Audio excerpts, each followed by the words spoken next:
It's Sunday morning, and every decent man and woman is listening to Test Miles with Nick Miles on FM News 101 KXL. Buckle in.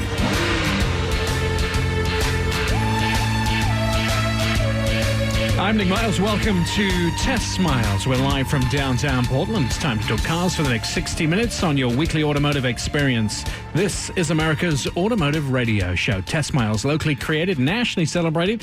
This morning's team includes misfits, rapscallions, ne'er-do-wells, and we have the studio packed with our pit crew. All right, this is the part of the show when we like to talk about what we've reviewed or what we've been driving this week and the cars we've been testing on the road, so you get a better picture of how vehicles look, feel, and drive. Two vehicles that I've been in this week include the Mitsubishi Outlander. Now, a new Outlander coming. It was revealed recently at the New York International Auto Show. A 5-door, 7-seater crossover. Above average fuel economy and a great price. Now, I have been a touter of Mitsubishi, especially over the last 2 years. I think the car company really is starting to get it. They're not competing with everybody else. What they're doing is finding themselves as a niche brand and finding where there are holes in the market.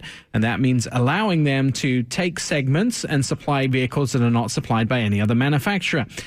Quality interior, much improved over previous years. Available front impact warning and mitigation system. Interestingly enough, they were one of the first companies to introduce the front impact mitigation system. So driving at a stationary object, driving at another vehicle, the vehicle will come to a full stop before hitting it. One of the things I think they could do a little better with their engines, a little underwhelming as far as performance is concerned. That third row is what I call a pub row. And that means it's great for coming to and from the bar with people in the back, but not, or a night out or a restaurant. It's not great for long trips in the back. So the legroom is a little tight. It has a very good, I would say, a very good cargo capacity, but not amazing cargo capacity. And it's only really good when the back seats are down. It really doesn't compete very well with cargo, but it does compete very well with price on this vehicle. So what are the engines like of the Mitsubishi Outlander? I'm very strong on the V6. There is a 4-cylinder, which is a 2.4 liter, about 166 horsepower for that 4-cylinder, 224 for the V6. The V6, a much better vehicle, I think, as far as engine size. It does have that 6-speed automatic CVT, four-wheel drive, all-wheel drive, and front-wheel drive. You get about 28 miles a gallon on average from the 4-cylinder and 23 combined for the 3-liter V6. Top miles a gallon around 33 on the highway. I haven't managed to get quite that good out of the 4-cylinder, and the 6-cylinder is top miles a gallon on the highway is about 28. I've done well with that. Its competitors, Ford Explorer, Nissan Pathfinder, and Chevrolet Traverse, along with the Toyota Highlander, Dodge Durango, Hyundai Santa Fe, Kia Sorento, and Mazda CX-9. So lots of people playing in this SUV segment. 3 different trim levels, starting price $23,195. Pretty reasonable when you consider this is mid-size to full-size SUV. The other vehicle that I have been test driving is the brand new Lexus NX. Now, I haven't had a chance to be in this vehicle. It's the second vehicle that really put Lexus on the map design-wise. So the first one was the RCF. Much better design, much nicer front grille. A lot of people don't like the spindle grille, but I think it's much more aggressive. Then the NX, and followed by the brand new RX, which we saw at the New York Auto Show, which they really suddenly got what people have been saying about Lexus for 20 years, which is really great cars. They start every time, but no real strong design language, kind of mute, kind of vanilla. The first one out of the gate with that was much better. The interior of this car is also very impressive, although I have a few problems with the way things are positioned. So it has this high center console, and I think they give it a high center console to make you feel like you're kind of slinked down in the car, almost like it's a race car, a sports car, so you almost feel like you're lying on the floor. So if I put my arm on the center console, it's kind of comes almost to a right angle of where I'm at.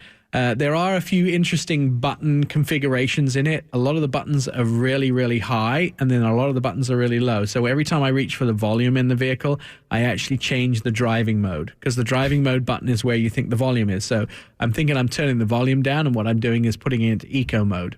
And I'm like, wait, what's going on? So now, do you think the console is really high, or do you think it's just you? Well, interestingly enough, and that was only making a short joke, by the way.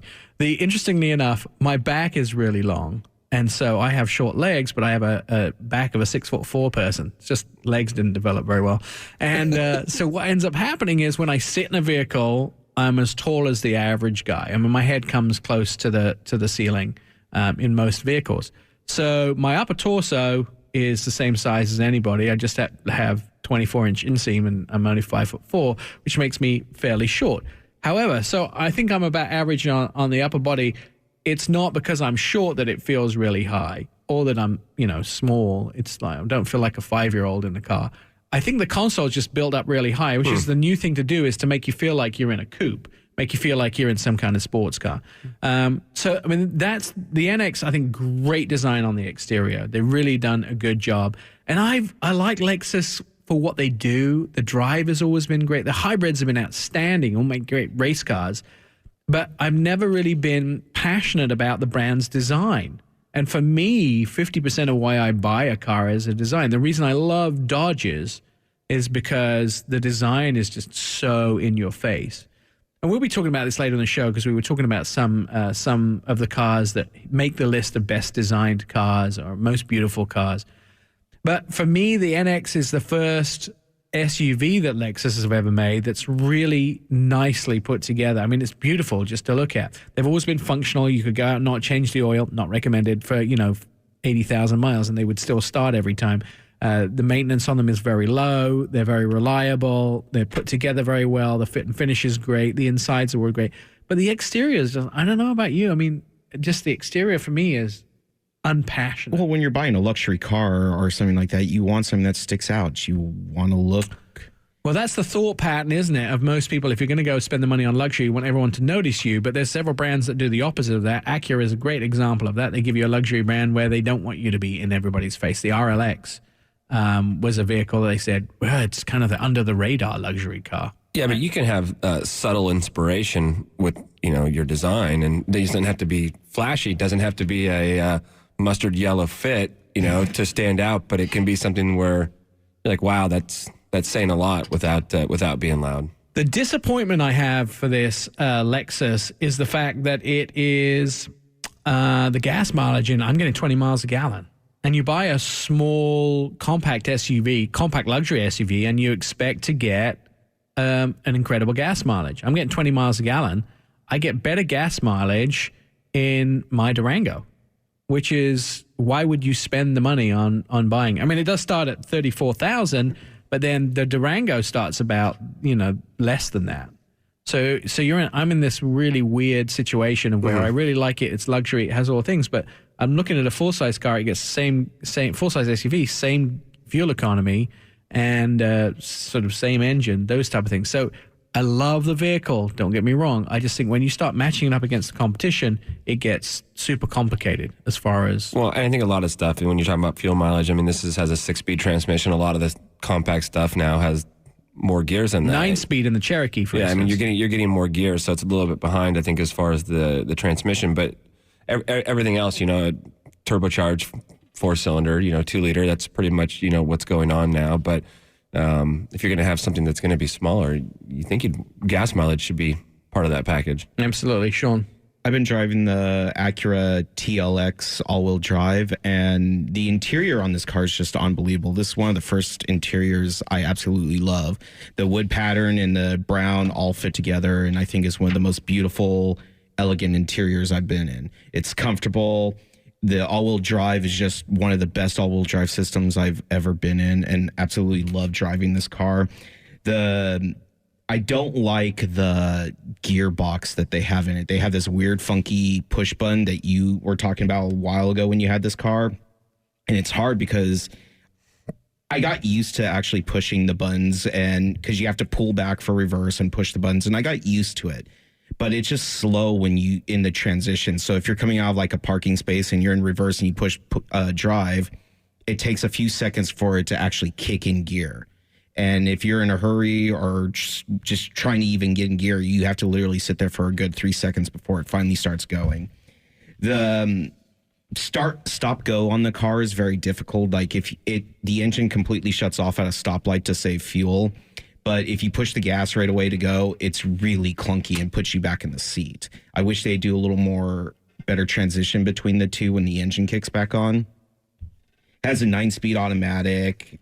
Basically, it's getting 25 miles to the gallon. And we were discussing, and it's hard to figure out what this actually competes against because how everyone has their volumes and size of cars and everything. So basically, the only thing I could think of that it goes up against is the ATS. Like my 2 ups and 1 down is the interior. Like I said, this is one of the best looking interiors and it's comfortable. The all-wheel drive is just awesome to drive. And this car handles like it's on rails. And my only bad for it is really the stop-go technology in it. I just wish it had a better transition in between it. Excellent. All right. Well, TLX is a great improvement, I think, over what Acura have had before. But there's sporty handling. At least they haven't lost that for the vehicle. This is Test Miles and FM News 101 KXL. Coming up, we're going to talk to somebody about the new Dodge Durango. And Marianne Capo is going to be here from Dodge, and she's going to fill us in on their new interior colors with that bright red and talk about our long-term test drive. You're listening to Test Miles, FM News 101 KXL. I'm Nick Miles.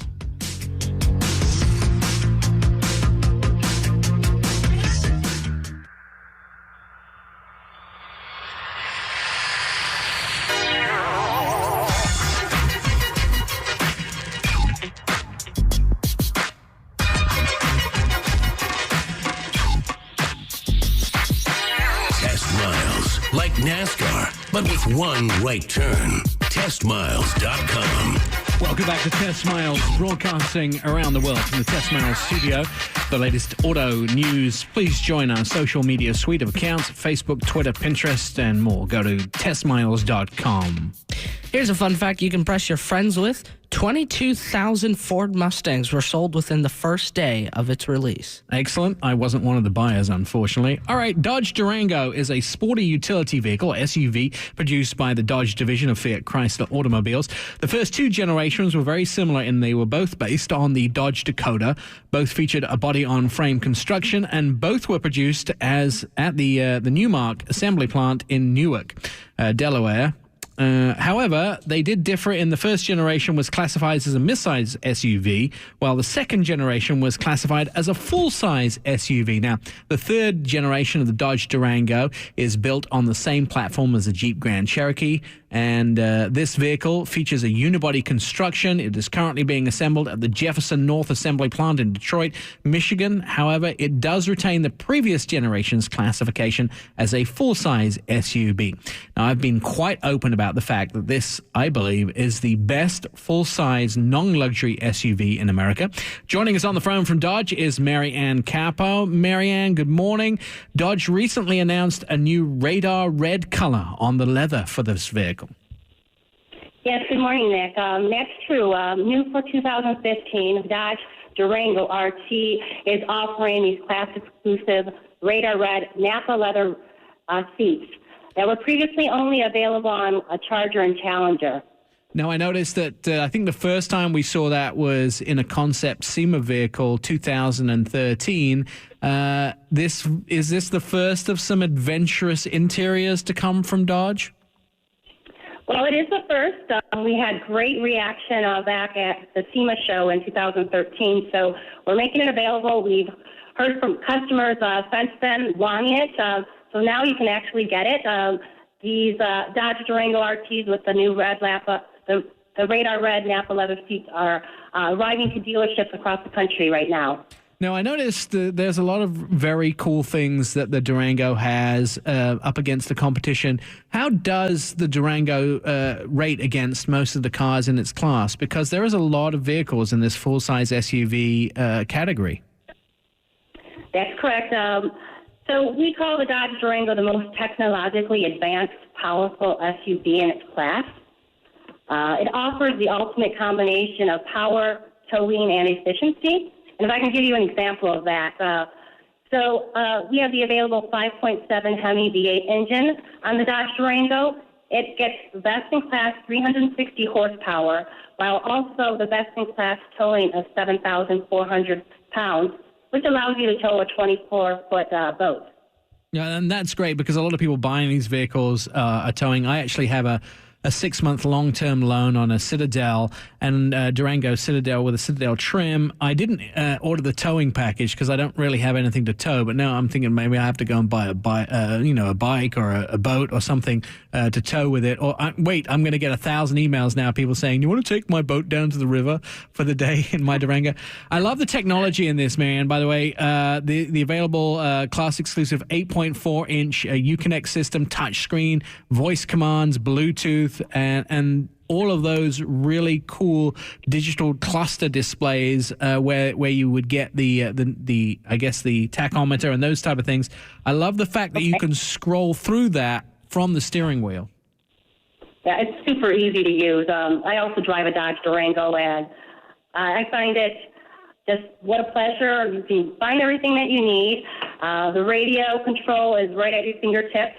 And also, just talking about technology, have you tried out the Blu-ray rear seat entertainment system? No, that's a big thing for me. So one of the reasons I wanted the Citadel, which with the whole Blu-ray rear entertainment system, is the fact that those screens are incredible. They fold into the seats and you can fold them out. So a lot of times I'll get friends. I took Alex and Jessa out, my friends, for dinner this week, and they sat in the back of the vehicle, and I flipped the screen up as we were driving, and they were like, "Whoa, we didn't even know it was there."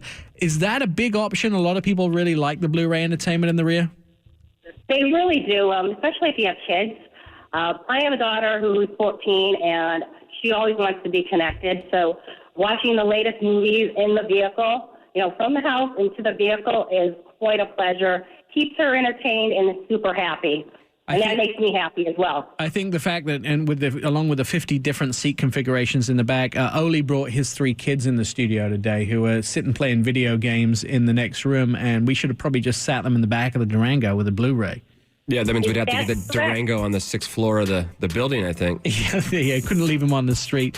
Marianne, if we want to know more about the Durango with its great cargo space and awards-winning engines, tell me where to go so people can research their Durango out.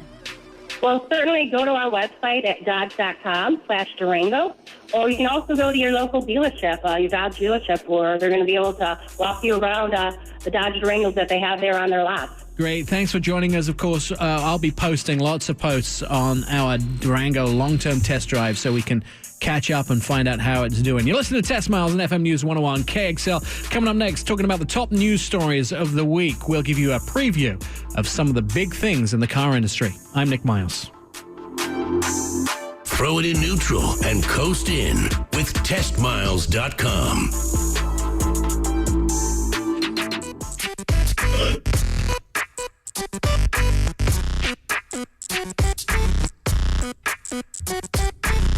Favorite us, tweet us, friend us, love us, all at testmiles.com.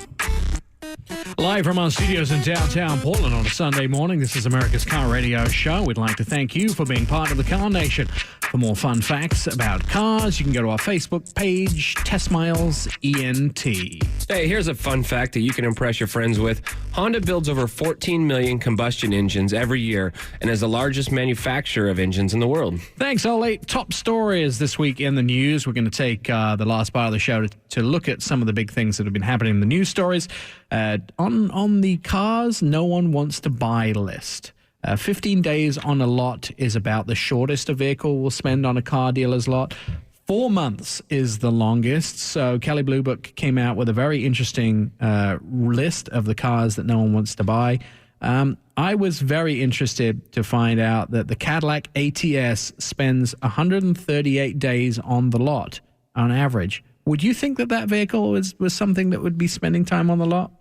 Yeah, no. I mean, to me, it's a great car, and for all of us, it is a great car who've actually experienced driving it. But I believe Cadillac buyers tend to be a little older, or they want the bigger Cadillac.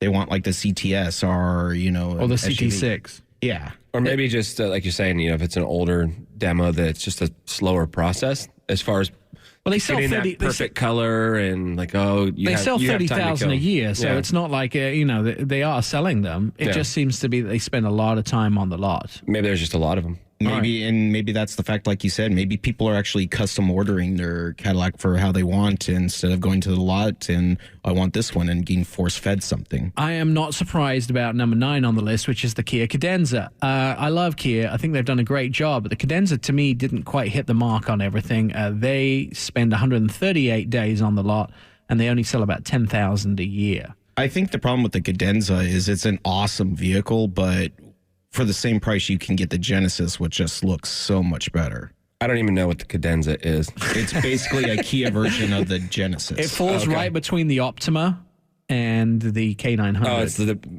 a bigger one. So it's sort of a mid-size luxury version. It's just a Genesis size that looks like the Optima. It's like the full midsize. I think that they're losing a huge market there. They could actually really redesign that car and make it a huge hit. They spent a lot of money on promoting that vehicle. It was at Pebble Beach a couple of years ago on the stand. I mean, they had a lot of input into that vehicle to make it popular. Number 8 on the list, going the other way, is a vehicle which I was very surprised at. The Volvo XC90 is a poor seller. They only sold 2014 4,000 units and starts at $48,000. The reason for this may clearly be that there's a new one coming. Yeah, I mean, it absolutely makes sense. This car at this point has been out since 2003 with the same sheet metal, and it always sold well. I think it's just at a pause because people know there's a new one coming that looks really incredible. Number 7, Fiat 500L. Not surprised. Love the vehicle to drive. Love it on the interior. Outside, somebody beat that with a ugly stick. They really did. I mean, I love Fiats, don't get me wrong, but this Fiat missed the boat, I think, on looks. The 500X, which is coming out in a few weeks' time, looks much better. But the 500L, 140 days on the lot, starting price $20,000-ish. The next one on the list, which is number 6, Cadillac XTS. Another Cadillac on the list. This is a $44,000 vehicle. They sell about $25,000 a year, 144 days on the list. This is the predecessor to the CT6, which was shown in New York. Surprised at that. At number 5 on the list, Buick Verano. Isn't this a hot little seller? I wouldn't buy it, but They sell 50,000 of these a year. I think 40,000 of these a year. Yeah, I still think it comes down to volume. I mean, if you have a lot of them, it's going to average out to where you have a lot that have sat. There's 144 days when a dealer gets one until it leaves. See, I think the thing that would be nice for this is to see how many were produced as well. Yeah, well, you look at how many have sold and how many are produced. You've hit the nail on the head because basically what happens is I think Buick produce more than they sell. And so what ends up happening is they always have a surplus of them, so they're pushing them out to dealers as well. Infiniti Q60 is number 4. It spends 158 days on the lot by average. They sell about 7,500 a year, and its starting price is $40,000. New Q60 recently announced. So this is a mid-sized luxury coupe. Competes against sort of the BMW 5 Series, that type of thing. The Q60 to me doesn't resonate anywhere. I mean, I like thinking about it. I have a hard time pulling it out in my head to what it looks like. Yeah. And it's going back to, other things we've talked about is if you're going to hit a niche and you're hitting something there's got so much competition, you have to really excel in somewhere. The number 3, the top 3s on the list, very obvious about what they are. This is going away. They've canceled it. There will be a new version of it coming up soon, the Cadillac ELR. It just does everything, but for same price as a Tesla, $75,000, it's really hard to know why someone would buy an ELR. They spend 158 days on the lot, and they only sold, I'm embarrassed to tell you, in 2014, they only sold 1,300 of these vehicles. I've never seen one on the road. Have you? yeah, we've drove one a few times. I mean, just like happen to be driving around like, oh yeah, no, I mean, you're right there. I don't think I've ever seen one. I will tell you, the people that own them love them. But for $75,000, I mean, if I could pick one up for $40,000, I might be enticed, but not $75,000. That's the problem with this vehicle. It's when you could buy a Tesla or that. Tough category. It is a tough category. Number 2 on the list that spends approximately 169 days, 170 days on the lot. Big surprise, Nissan's GTR.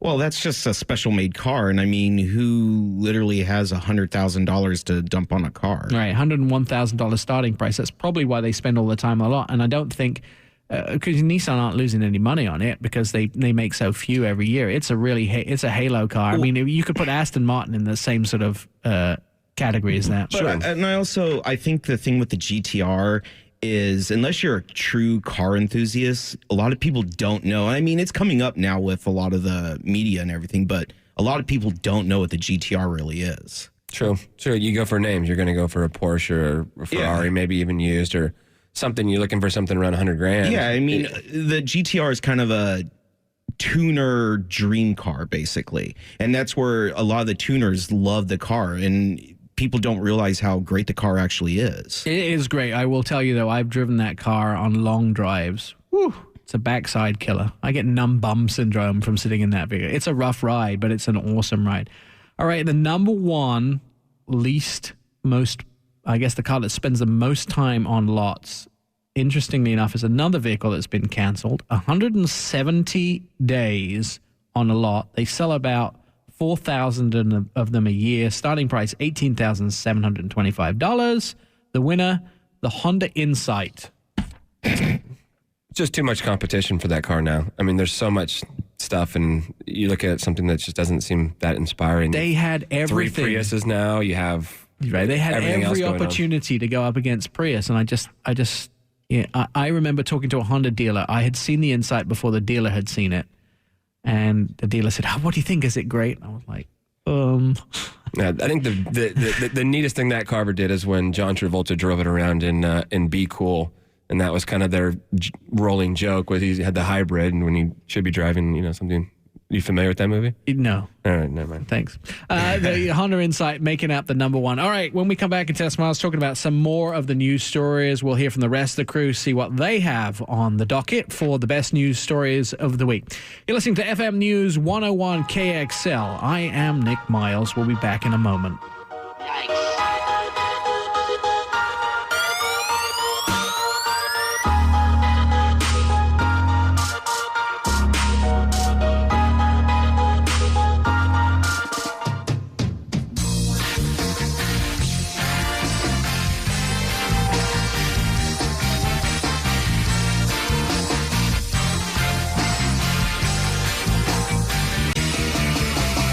Test Miles, like NASCAR, but with one right turn. TestMiles.com. Welcome back to Test Miles. I'm Nick Miles. Please follow us at Test Miles on Twitter. Here's a fun fact to impress your friends. Hyundai's crooked H symbol represents a Hyundai rep shaking hands with a consumer. Oh, wow. I have no idea about that. All right, taking a look at other top stories in the automotive week this week. Zhenya has a story that caught your eye. What is it? So this really interested me, and it's teenagers don't want driver's license, but they're happy to have an Uber account instead. You're a teenager. You're 14 years old. How do you feel about that? I feel very surprised because, when you're 16, back in my parents' day, that was pretty much what everyone wanted to do because it's freedom. There's the key, though. The key to what you just said, back in my parents' day. Yeah. So I know you're looking forward to getting your driver's license and driving, but I think most teens don't care. They just want to get on their phone and jump in the back of a car. The difference being that then they have to be driven around by somebody. So I think the future may be in Uber or taxis or car services. That's where the future may be. But what if there's a day or what if there's a point where they're in a situation where they have to drive a car from our time and they won't know how to do it? How does this thing? How do you change gear in this thing? It's crazy. There's people that don't want to get their license. They're lazy. They don't know the true enjoyment of driving. A lot of teens aren't getting licensed. What about your 3 kids? Do they have any interest in driving? Early? Yeah, I think they definitely will. They talk about getting their license and they talk about getting a car. And they talk about what kind of car they would want and, How old and those is kind Wyatt? of thing. How old? 6. 6. He talks about Yeah, getting his license. yeah. But you're also a car enthusiast, so you're around cars. My daughter tells me she wants a Honda, and I don't know where that comes from. It's a daddy owns. It's like, oh, Daddy she runs likes a Volvo dealership, Nordic. It's a rebellious thing. Yeah, of course. She's being. Why does she want a Hyundai? What's appealing to A her? Honda. Oh, a Honda. I don't know. All right. I have no idea, but whatever. But the whole thing as far as kids driving, I mean, Uber's great if you're city kids. I mean, what if you want to go camping? You want to go to the beach? It seems like that's pretty much all out the window if you decide you're not going to get a driver's license. Dear Uber, please take me to this Yeah. campsite. Plus my camping. Yeah, it doesn't really. Don't work. tell my Come parents. pick me up in 2 days. Don't tell my parents. Sean, you had some. You had a great story too. Our buddies at Car Connection came out with a list of the most beautiful cars for 2015, and I don't agree with them on some of the cars. The number 18th is a bunch of Porsches, basically. It's the Porsche Cayman, Boxer, Spider, and then the 911. But there's a couple on the list, like the Nissan Murano and Mini Cooper. I know you think Well, let's go down the list and talk about where we feel that they fell on the list. So, okay. So very first one on the list is the Alfa Romeo. I do believe that is probably the most sexiest car that came out this year. I get dates all the time. People trying to pick me up when I'm pulling up in that car. Yes, I agree. The Aston Martin, Which model is it? It's not Rapide clear. S. yeah, Rapide S. I don't agree with that one. It just looks Really? plain and boring to me. I don't know. The mouth is too big. That's the problem I have with it. The mouth is too big. I really didn't realize cars had mouths, but okay. You mean the grill? Yeah. All right. The Audi A7, which I like the look of the coupe, but I like the A7's look. I think it gives you that. I don't think it's one of the most beautiful cars of this year. I know. And that's number 3. Number 4 is the R8, which is nothing new with it. Yeah, all right, but it doesn't have to be new. It's just vehicles that are currently available, right? I guess, New, but right? there's still other new vehicles that came out that look better. The BMW i8, which is definitely eye-appealing. Yes, that unbelievably fits. appealing. Wait, but before we go on, do you have things that didn't make the list that you think should have been on the list? The Vet, well, the Z06. Oh, look, you can't talk about vets. I mean, you're already poisoned. Well, I do think the Z06 is one of the... It looks nice. It just looks aggressive and mean. McLaren P1. I think this car McLaren, definitely yeah. got to be on there. You were talking about that being as your most favorite car. Yeah, I just think it's stunning. Jenya, for a 14-year-old's perspective, what's your favorite? The Razor scooter? What's your favorite car? I would think I would agree with Oli with the P1, but I'd also say the Mustang. Yeah. I mean, the Mustang's not even on there, and that's what I was just about to say. Because they also have the... What else came out? Oh, the GT40. But I guess that's still a concept. No, the GT, not the 40. The Yeah, GT. sorry. So Yeah, the new GT. Ford GT. No, I don't think it is a concept, is it? No, it's But not. I mean, it's still, I guess, not out yet in 2015. So maybe that's why it didn't make the list. Well, and then if you go down, I mean, you have the 458, which I think is a beautiful car. But I think you have to put La Ferrari on there as well. You have things like the Murano. Obviously, these aren't in number ordered, 1 through, they're not in order of which they think. No, so maybe they're alphabetical, the way that they have this list. But the fact is that some of the things aren't making this list because they're not quite available yet, probably. yeah, I mean, but you have things. You have like the 911, the Boxster. I mean, they're individual cars, obviously, but they have a similar look. Well, I think the have the 918 and the 918, Boxer yeah. are completely different. Well, yeah, and that's what between the 911 and the Boxster from the front end. They're very similar. They're not identical, but But the the F-Type and the XK are both on here, and the F-Type is, I think that's an amazing car. But you know what's interesting? The There's XK isn't. there's only Yeah. one luxury car. I don't know how you class Alfa Romeo, but there's only one luxury car or two luxury cars that are on the list: Murano and Mini Cooper. I think the Murano definitely is a good-looking car. It's the first generation was outstanding. Second generation was interesting. Third generation, they made it outstanding again. I think it's a really good car. Mini Cooper, I think Mini has a great look. I think it has a great look. It's an iconic look. I mean, I like the look of Minis, but I don't think it's one of the best looks out there. All right. Well, this is Tess Miles. Thank you for being a member of our crew today. Thank you for listening. Why don't you tell us what your favorite vehicle is, the best looking vehicles of 2015? Just go to Twitter, Test Miles. You can send it back. We send out a tweet. We'd love to hear from you. We'll retweet some of your tweets to our 100,000 followers or so. We will be back next week at the same time with more car entertainment. You'll listen to FM News 101 KXL. I'm Nick Miles.